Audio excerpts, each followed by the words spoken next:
Le karaté vise à forger le caractère, améliorer le comportement humain et cultiver la modestie. Mais toutefois, il ne garantit pas tout cela, pouvait dire le célèbre auteur Yasuhiro Kinishi.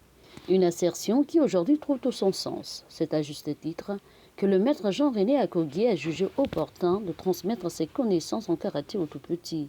Et ce sont les jeunes karatékas de l'école conventionnelle de Gros-Bouquin 1 qui ont été choisis. Et pour marquer d'une empreinte indélébile cette semaine, les élèves du dit dojo ont été soumis à l'examen de passage de grade, une cérémonie qui s'est déroulée en présence des parents venus pour la circonstance. Il était question pour les postulants à la ceinture jaune de karaté de restituer dans les normes de l'art les techniques de base apprises durant plusieurs mois de travail acharné. 2, 3, on regarde où? Devant, on est assis comme ça. 4, 5, arrêtez. Allez, on avance, Dieu dans la gauche. 1, 2, 3, 2, 3, 4, 5, Une démonstration qui s'est effectuée en série de 4 élèves. Le suspense et le stress pouvaient se lire sur les visages avant la délibération. À l'appel des noms, certains n'ont pas pu retenir leur joie, puis s'en est suivi la cérémonie du port de ceinture proprement dite.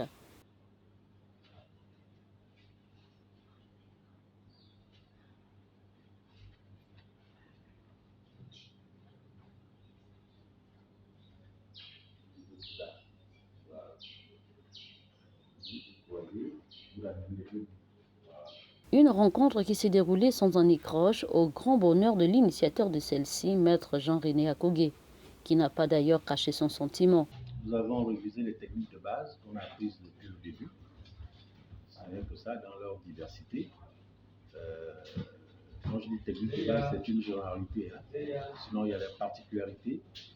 Il y a des positions comme Zenbutsu, Shikodashi, Nekwashidashi, qui sont des particularités, mais on retiendra qu'on a fait les techniques de base. Voici l'opportunité qui est offerte aux parents d'élèves afin d'encourager leur progéniture à pratiquer les arts martiaux, car le karaté, c'est comme la vie, un art des rencontres, mais surtout l'art de la rencontre avec soi-même, pouvait dire Patrick Holt.